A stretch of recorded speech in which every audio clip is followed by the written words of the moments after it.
Beta patch notes V0.106.0. It's time for another beta patch. A main focus of this one is enemy balance, awesome, including a rework of Infested Prism. That's very nice to hear because this guy was super boring. More adjustments to Skulking Colony and some changes to the new boss, Aeonglass. We expected this. This boss was basically a flop on release, I think. As probably just some number tuning to do, and then it'll be a much better boss. We've also got quite a few more epic art additions and more cool combat animations for some of the characters. Yeah, you can see Ironclad freaking doing this, which is awesome. Content and balance. General, if an enemy has vulnerable and a player takes an extra turn via Pale's Eye Relic, the enemy's vulnerable amount no longer decrements, that's a word, I guess, before the player's extra turn. This change also applies to other powers that decrement at the end of the enemy's turn, frail, intangible, weak, etc. I assume this is only Pale's Eye and nothing else. Like, no other extra turns exist. Vault's not in the game. So, pretty rare, but also makes sense because the enemy doesn't take a turn, and that's when their debuff should tick. Ancients change now, scroll boxes, Silken Tress Relic, swapped Relic downsides and pools. So, Silken Tress now loses you gold, and is now competing with a lot of the way stronger options. So, it's competing with Transform 2 and has a downside, right? This is the Glam Meow option, by the way. That adds replay to the first card. This can already kind of brick. I think now it can just brick way too hard. Like, if you brick the card and you took the curse, you're kind of going to get destroyed. On the other hand, scroll boxes is way better. Not losing all of your gold is very, very strong. You just see a bunch of cards. I think off the bat, the character that likes this the most is Clad. Regent likes to be very picky. The characters that have very differing card pool qualities, so like their very good cards are very good, their bad cards are really bad. Necrobinder is a good example of this, as well as Regent. You don't really want to add a bunch of garbage. I think something like Cloud or Defect, you're happy if you get two good things and one bad thing. You don't really care. Silent as well, probably just likes the early power. So like the OG characters probably like this, and the new ones don't really. Okay, Ironclad, buff Drum of Battle card. Energy gain on exhaust effect now respects replay and card play duplication effects like Duplicator Potion. Why is this buffed again? This card was already pretty good, but this is kind of niche in general. How are you even playing this? If you have Duplication Potion, how are you exhausting it? Like, basically, you would have to play like Burning Pact, and then in between the menu of the exhaust select and this card, like, how does Duplication Potion work with this on the energy gain? I don't really understand how that's a thing. I understand how, like, if it's enchanted with replay, that's one, not going to happen very often and just kind of weird. I guess Corruption. Yeah, Door's not in the game anymore. Okay, that makes sense. Strange. Sounds like more of a bug fix than anything. Buffed Howl from Beyond card, trigger move from start of turn to end of turn. Okay, that's really big. This card mostly is just kind of clunky to exhaust, but now doing it the same turn is actually ending hallway fights, which means you don't have to block the turn you do it. So you can kind of spend your whole turn trying to do this if the payoff is worth it, and it'll be way more playable for a lot of fights. I don't think it's really going to move the needle a ton. Like, it probably just puts it into like C tier out of D tier. It's not a huge deal. The main issue is that proccing it actually is difficult. And if you can do that consistently, then it's already like kind of okay. It's just that you really often can't. Built Entrench card can now get extra block from enchantments like Nimble. Entrench is only in the Scrap Heap event, so this is not going to happen very often either. This is not truly a Clad card. Not sure why it's here then. Buffed Unrelenting. This card I already liked quite a bit, and now the numbers are just really big. 14 on this, and 20 is really significant. Like, extremely, extremely significant. Silent. Reworked and renamed Follow-Through card. Rarity increased from common to uncommon, renamed to Scare. Follow-Through is really bad, okay? This card is completely horrendous, as is. I guess maybe they reworked it entirely and it's down below. We'll wait and see. Apply 1 week to all enemies. Boy, that's really good. What's the upgrade? It's not cap sensitive. Yeah, it just removes exhaust. Weird. I mean, you have neutralize in the deck, but I'm never going to complain about more weakness. They did take out the original follow-through, which was 1 energy deal weak to all enemies, and it upgraded to 2. This kind of is a similar analog. Change Predator, rarity decrease from uncommon to common. Buff Pounce card damage increase from 12 to 18 to 14 to 20. Why is Silent getting buffed? This character is already disgusting. It doesn't need damage buffs, guys. These cards are already very good. Pounce is completely pickable. 12 for 2 energy is a good, like, it's a fine card, and it cheats out a skill. Like, it's basically dash, except, like, more flexibility. And Pounce Snakebite is a real combo, okay? Like, as much as I like to meme on that card, it's real. Regent, buff Furnace card, Forge increase from 4 to 6 to 5 to 7. Probably didn't need this, but yeah, this was like one of the less picked cards on this character, so I don't mind too much. Minion Sacrifice, this is really only from guards, but the block goes from 9 to 8, upgraded to 12 to 11. Pretty significant, but if you can exhaust like 3 to 4 cards, that's really where this is going to be like a 3 to 4 block decrease. That's not going to matter. If you're playing 3 or 4 of these, then who cares, basically. This is also like just proccing Pillar of Creation, and that's like a big reason why it's really strong. I don't think this hits it enough. They could probably make this go to 7, and that would feel much better to me. Change Sealed Throne card, upgrade, change from innate to lowering energy cost by 1. That is a big deal, because now you actually have to have stars when you play it. Sealed Throne has a star cost, so you need to draw into it and save stars for when you have this. I actually never had Sealed Throne in all my time playing the game, like 300 hours at all. So I never got to experience how broken it was, but I've definitely seen it be broken. So this is overall just a nerf.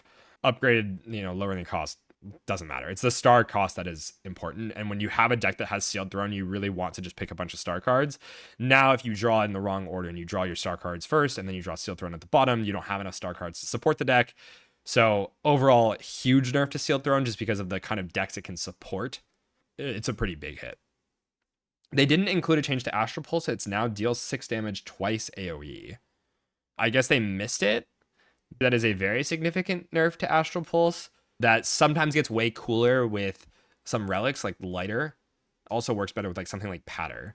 So overall, still pretty powerful card. I think 12 AoE is still strong and has some additional, more fun synergies than it was before. Before it was just like a generically really strong card. Still really strong, like 12 AoE for 0 energy. Yes, 3 stars, but still quite good. Okay, Necrobinder, buff Death March card, additional damage increase from 3 to 4 to 4 to 6. This card was pretty bad. I think it's supposed to work when you're like have souls in the deck, but to be honest, souls are just like a standalone good thing. Like I will just have souls anyways.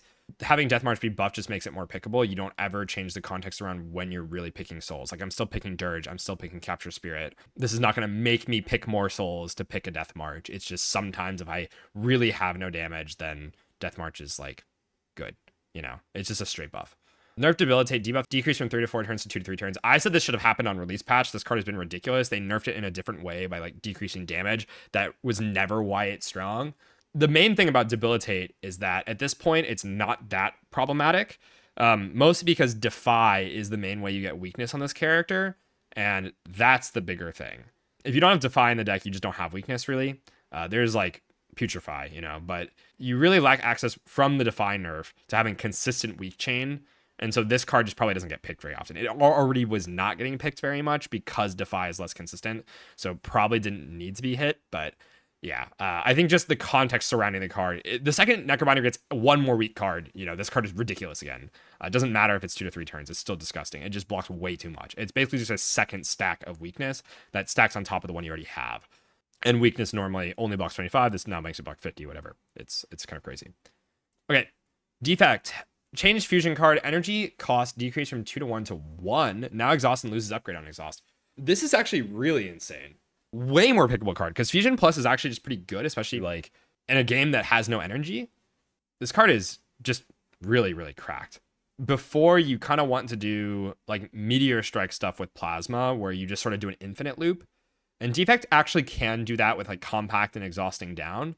You don't have targeted exhaust as significantly as you did in Spire 1 with like recycle being actually real. So I don't think it's going to be doing that sort of stuff. But if you just need energy to play your expensive cards, and Defect has a lot of like, expensive 3-cost attacks now. You have Reflect and you have Ice Lance, and these cards are very strong. So this is just a card that's going to help support that and support the plentiful draw that Defect has, which is really nice. Losing exhaust on upgrade only needs to happen if you're doing an infinite style thing. Otherwise, this upgrade is completely insignificant. You play the plasma once, and it lets you get your powers in play. Buff Synthesis, damage increase from 12 to 8 to 14 to 20. This card was like already fine. Similar to Pounce. I guess they're just trying to put them all in line with each other. Nerf Shatter card, damage decrease from 11 to 15 to 7 to 11. We just talked about this on the podcast that has not been released yet.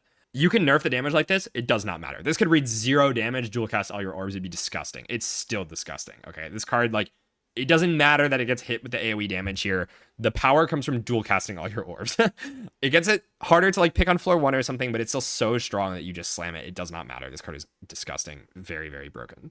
Colorless cards, nerf Fasten. Very, very needed. 5 going to 4 is not enough. This card is still ridiculous, but they definitely needed to hit this card. I think it could go to 3 and still be pickable. It's a weird thing because I think 3 is pickable and 2 is unpickable. And so the second you change Fasten's numbers, just in the way that Spire is, like, because the numbers are so small. If the numbers were like 100, you can do more incremental tweaks like this and land in a better spot. But you really can't change the numbers anymore because, like, going from 2 to 3 is just too big of a jump, right? I imagine they will hit this again, but I'm not 100% sure. Okay, Potions and Relics, buff Mummified Hand Relic. What? Priority 1 is cards that now currently cost +1+ and with a base cost of 1+ for any current cost modifications. Why are we buffing Mummy Hand? This relic is already incredibly insane. So now there's an ordered list, and it's no longer truly random. Priority 2 is cards that currently cost 1+ regardless of base cost. Priority 3 is cards with a base cost of 1+ that have been temporarily modified to 0 cost. Really, this is just changing how it works with cost modifications. The biggest one I can think of is Snecko Eye, which you're not really clicking very much in this game. Other than that, modifying cost of cards in your hand can be like the Act 3 boss relic that does it. And so it can make it discount your 2-cost cards or like your powers or whatever instead of something else. But most of the time, it's basically saying that if you randomly roll 1-cost cards into 0 or something else into 0 cost, it's not going to hit those, which it already didn't. I think this priority 3 thing was already sort of in the game. Borrowed Time, yeah, that's a big one. Because it says 1+, it's not over 1. Most of the time, this is not really doing anything. Scarf is probably the biggest one when you play 5 cards and the 5th card, the one that procs Mummy Hand, is also the same one that procs Scarf. They can't double hit. I guess that's maybe what they're doing. That's very confusing. I don't think this changes anything, by the way. They say it's a buff. It is a buff because it's like more favorable, but it's very niche situations of when this is actually going to apply to anything. Sounds like it just deprioritizes 0-cost cards that had their cost increase. Yeah, that was the other thing. It's like this. Sorry. Yeah, most of the time it doesn't do much else. Okay, reworked Infested Prism. So I guess we will go into console and sort of check that out. Okay, all skills are tainted 3. What does that do? Take 0 additional damage from attacks this turn. Wait, so you can't just block. And you don't get the energy back. Wait, this guy is so much harder now. It's another damage race. It's not permanent Gremlin Ob. You can still block, but like big chunky block cards are good here. Not a lot of spam. Stuff like After Image is still really good. That sort of thing. But yeah, not getting free energy and having roughly the same HP pool, I think, right? Means this is just a huge damage race. Necro is going to really struggle here. That's a really good change. That's like actually scary. He does something now. The game got a lot harder with this. Yeah, huge. That's really good. Meta strategies right now is really just blocking. And so now that is so much harder to do. Decks that deal damage with skills are going to suffer really hard too.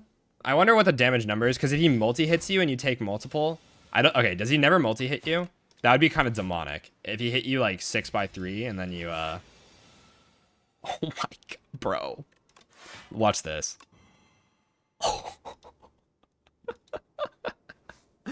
Okay. This is just Gremlin Knob. You need to kill before this turn. There's no point in trying to block this. Weakness, broken. You are not blocking this thing, okay? I don't know if he gets strength still. Maybe he gets strength still after this attack. Does he buff? He does. You're not blocking this guy. Don't try. Just kill it. The thing is, it gets blocked, so it's going to be really hard to kill, actually. This is going to be a huge check in Act 2. That's really good. It gets more tainted. Yeah, that's, it's Gremlin Knob. That's awesome. Off first glance, these numbers look really high to me, but it's very interesting. With this sort of design philosophy, it's really cool what they can do is they can make the game really hard, but give you the broken stuff, okay? It's cool if we have really broken Ancients and broken Niaos if this are the enemies. These are the enemies. right? I'm fine with having broken stuff when the enemies do this and they don't just sit there. This guy is hard now. Like, really hard to kill. And you have to just think a lot sooner. Like, in Act 1, you're going to have to be respecting this guy. You're going to need to solve these problems. And that's really what Spire needs right now, is problems to solve. You need to have unique problems, and this guy is a unique problem.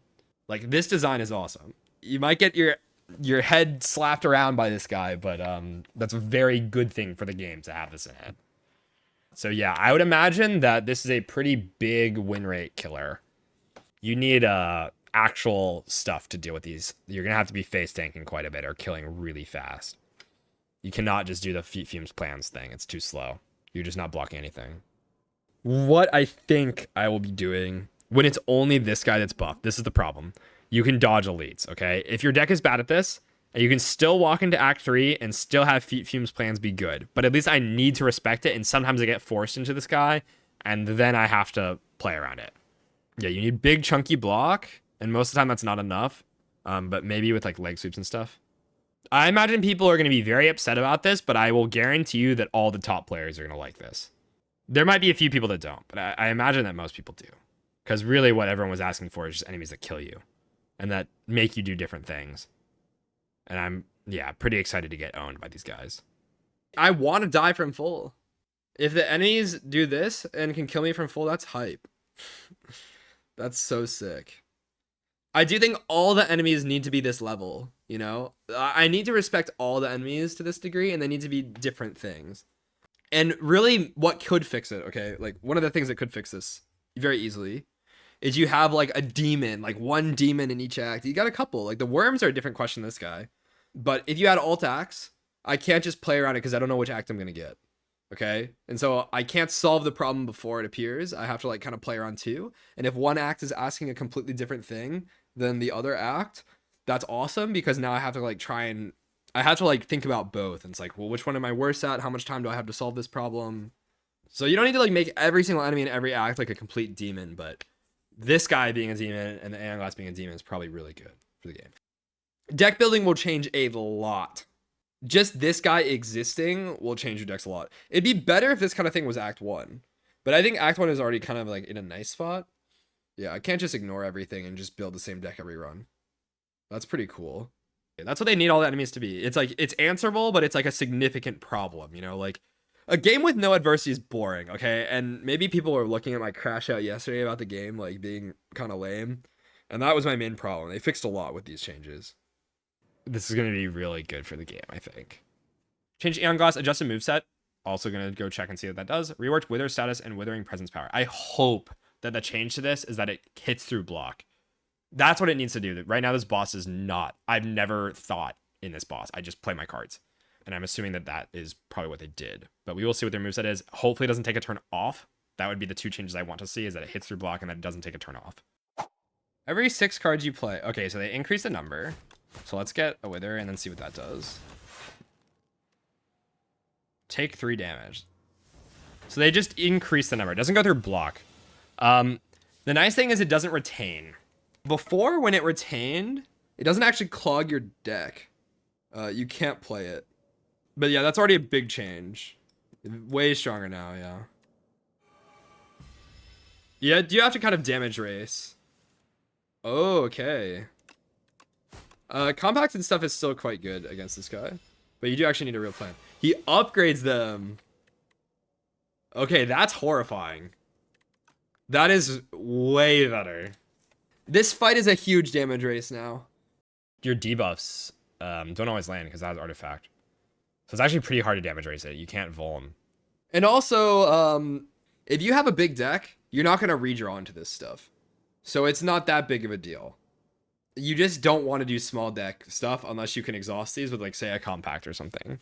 One thing I don't really love is that they kind of killed looping decks in general with a lot of changes in a few patches. I think it should be possible to be, like, infinite, and it should be possible to, like, do looping stuff. I don't really care that much, but, like, just from an idea perspective, it should be possible that all these strategies work. I think most of the time, like, you're just going to build big decks now. Like, removes are really hard. You're just, like, adding 30, 40, 50 cards. Yeah, you can do loops if you can exhaust, but not a lot of decks can do that. But yeah, this is basically Hexaghost. That's what it feels like. It's just Hexaghost that does the thing. Does he buff them again is the question. So if I wait, or is it only that one time? Does it just alternate between these moves? He does buff again. So he gives me 2 more of these. And Wither +2. Yeah, huge damage race then. You just gotta kill. You can't block this guy. Which I think is good. The thing about Spire right now is a lot of enemies you can just block. And this guy is a guy that you're not gonna be able to just block. Yeah, that's really good. I don't actually have a feel for how hard this is gonna be to kill until I play a run with it. But I think you want to be able to basically kill it with like a deck cycle and a half or something like that. You don't want to be sitting here for a while because like if this is your hand, you're like dying. Yeah, Silent's gonna really struggle with this. I think this is like, it was already kind of the hardest for Silent compared to all the characters, but this guy is really probably pretty difficult now, especially multiplayer. If not everyone's deck is capable of doing a lot of damage. I hope this doesn't get nerfed immediately. I agree. I think this thing is like really difficult. Time is limited. That's cool. I like it a lot. This is nowhere near comparable to Queen difficulty. Like Queen is so much easier. Queen really doesn't do anything. I think they need to make all the Act 3 bosses sort of similar power levels. I think they probably overdid it on this one. If I had to guess, I think the general response to this is going to be bad. But I do like that the bosses are hard. I want them to make Queen harder and not have this be immediately deleted. I think we need some time with it. Yeah, flat cannon, some stuff, like if you have ways of dealing with statuses or turning them to be good for you, it's going to be really cool. But yeah, I think people are going to react pretty similarly to like the door. It's like, this is more fun to play against. You have way more control, but this guy looks really scary now. Change Haunted Ship, ramming speed, more move remove, now alternates between swipe and stomp instead. Always starts with swipe after haunt. So is ramming speed the first move, or is this... It still does the first turn debuff and then never does that again, right? And then I think in the other cycle, it's going to hit you more often. That is, I think, what it's doing.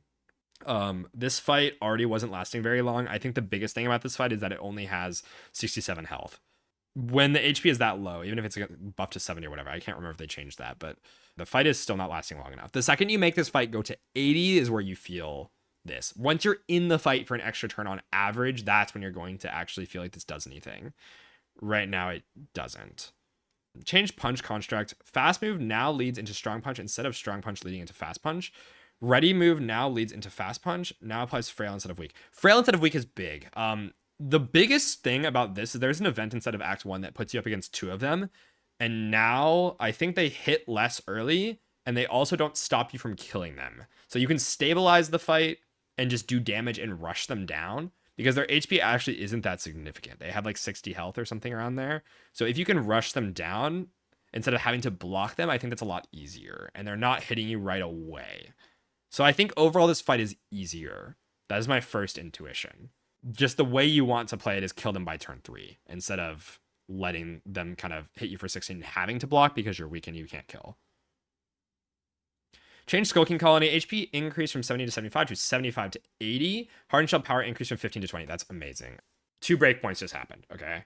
So 1, instead of killing over 5 turns, you kill over 4. So decks that cannot block, like didn't see cards to do it and just need to rush it down, that's very good. Yes, it has more HP, but effectively this makes it that the decks that are bad into it are going to be less bad into it. So you take 1 less hit, which is very significant. And the decks that are already good into it are still good into it. And you can have bigger turns. Overall, this is a nerf to Skulking Colony. It makes it just a lot easier. Smash move remove now uses zoom move turns 1 and 2 instead. I think this means that it doesn't hit you as hard and no longer gains block. So yeah, I think what they're trying to do is allow decks that just hit it to just hit 20 every single threshold and just get out with like an expected value of HP loss. Even if you can't block at all, you know you can kill it. I think this is really nice, actually. It's more in line with what I think. You don't want it to be impossible for certain decks because this comes early. And so some decks are not going to see cards to actually fix this problem right away. You're going to end up sometimes just getting owned because you just didn't see anything to deal with this and you still want to take the first elite, right? So yeah, overall makes it more thematic, I think, and like allows you to not get completely low rolled. Decks that are struggling into it, not because they can't block, but because they struggle to do damage and block at the same time, are still going to struggle. 20 damage a turn is not easy to meet, okay? Like that is more than 3 strikes. And if you're not hitting exactly 20 every turn, you are not killing over 4. You're killing over 5 or 6. So basically, this is only helping certain kinds of decks and not really moving the needle for much else. But yeah, specifically for Clad, probably a pretty nice change. Okay, add a new Ironclad heavy attack animation, add a new Necrobinder cast animation, add a new Regent Sovereign Blade animation. That's awesome. The blade already feels good. A new epic art for booting up. Soup, Poisoner, Scribbles, the Calm. Updated epic art for Hello, Hello, and Friendship. Added alternate phobia mode art for Fossil Stalker, Haunted Ship, Skulking Colony, the Obscura, Twig Slime, Medium. User interface and experience. Improved Berdonis' UX. Territorial power hover tip now mentions Berdonis by name. Hovering over Berdonis now also shows the strength hover tip. Updated the Aeonglass boss node icon. Added the following enemies: the Bestiary, Kaiser Crab Arms, Decimillipede, Paraphrite. Added global rank, Paganator, and adjusted arrow positions to leaderboards. Leaderboards in game over screen have been moved a bit higher to allow room for toggle. Ability to see other players' scores near your score in leaderboards. Added controller navigation for the modifier icons on the top bar. Audio, added sound effects for Skulking Colony. Always like more sound and stuff. I think sound design in this game is a little lacking right now, and of course it's early access, they're fleshing it out. And last patch we got Crab soundtrack, so yeah, I'm assuming we're gonna keep getting stuff like this. Added sound effects for when a card travels to a pile. That's really cool. Might just make it feel nice to play cards, and that's something that felt really good in Spire 1. It's just like the way that cards flicked around, and I'm sure that'll help contribute. Okay, writing. Fix some inconsistencies in Jeweled Max Relics wording. Fix Exterminate cards wording to be more consistent with Conflagration card. The word power is no longer keyworded in Lost Wisp's relic description. Added more translated text for various languages. Fix formatting, numeric values, and punctuation in various languages. Bug fixes. General, fix vertical separators showing up for daily run screen even if no scores have been submitted. Fix an issue where after switching between two languages and continuing a saved run, the hover tips for some items in the top bar could display in the wrong language. Fix an issue where after winning an elite combat and receiving a potion reward, your odds of receiving another potion reward in the next combat could sometimes go up instead of down. Okay, so this, I don't know how consistently this was happening, because potion chance is invisible to the player. We do know how it's tracked, but this could be a huge nerf. This is a 20% swing in potion chance, basically. And potion chance now does not reset after Axe. And so if you were constantly getting 20% buffs to potion chance, you have that 20% the whole rest of the run. So this could be extremely significant. We'll have to play, but this could have been a major reason contributing to why runs felt kind of smooth. This could really make it so you can low roll more significantly. So that, it's kind of sneaky in bug fixes, but I think that's a huge gameplay impacting change and not just a bug. Fix being able to open the card inspection screen and toggle the view upgrades button with the same button press. Fix broken controller navigation from relics to the reward screen if you clear out the top reward option. Fix cards in hand getting stuck if you try to play it while being transformed. Fix num keys for card selection not working if your mouse is too low on the screen. If you load a save file with a deprecated boss, it can no longer roll the same double boss. Controller input is now ignored when game window is unfocused. Improve reliability of setting saves on startup. Replayed cards show the appropriate amount of damage if powers wore off between replays. Stop cloud syncing settings saved to prevent Steam Cloud conflicts.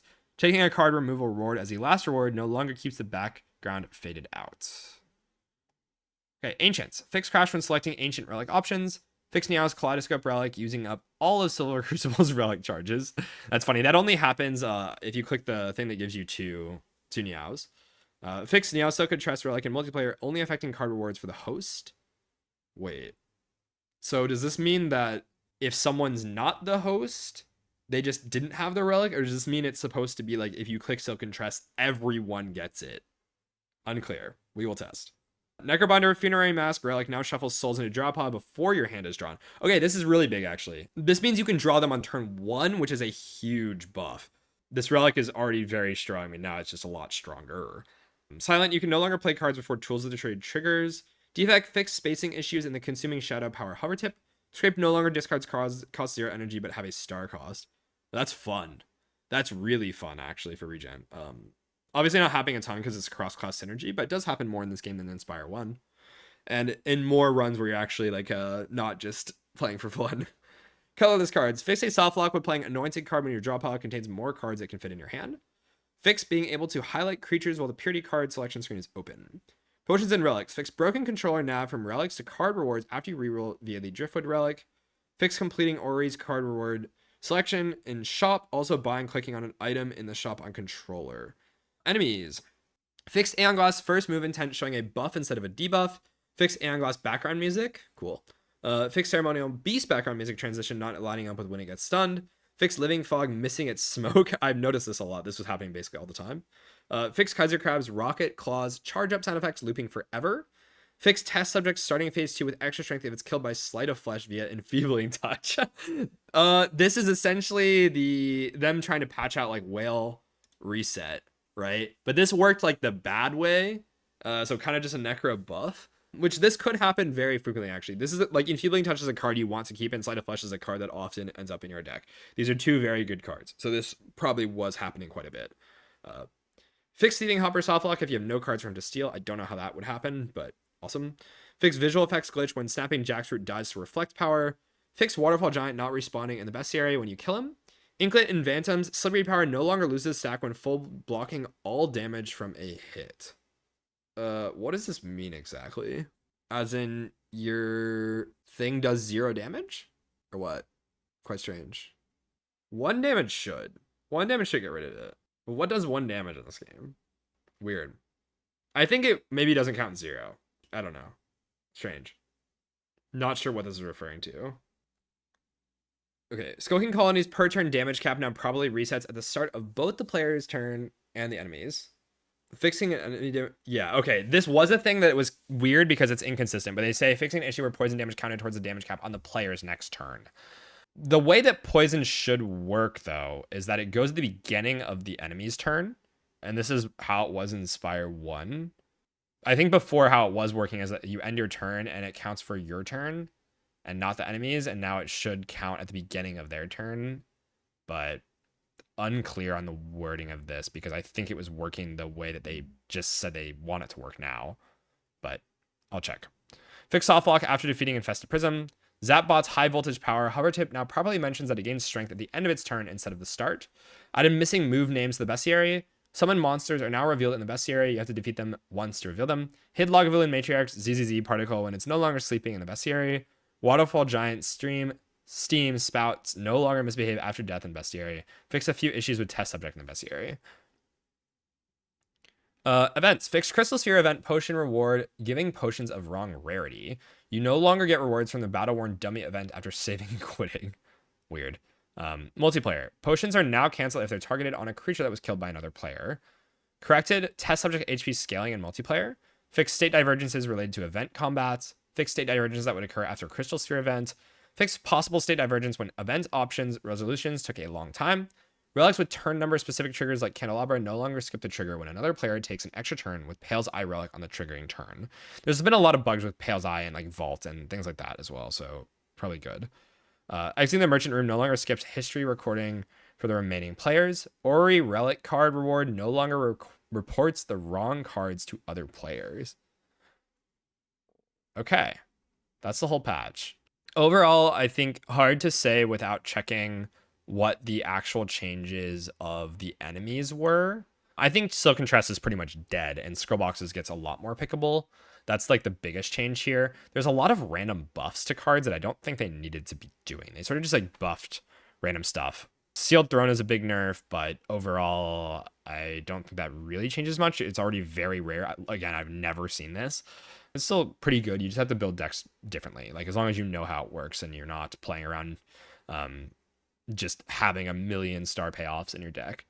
So yeah, a bunch of like weird buffs for the most part. Fasten buff doesn't do anything. The biggest changes are probably these, and we need to go look at them. Otherwise, I think most of the enemies got nerfed here. Haunted Ship is a buff to the enemy, but usually doesn't matter. Only punishes you if your deck is really, really bad, which is probably okay.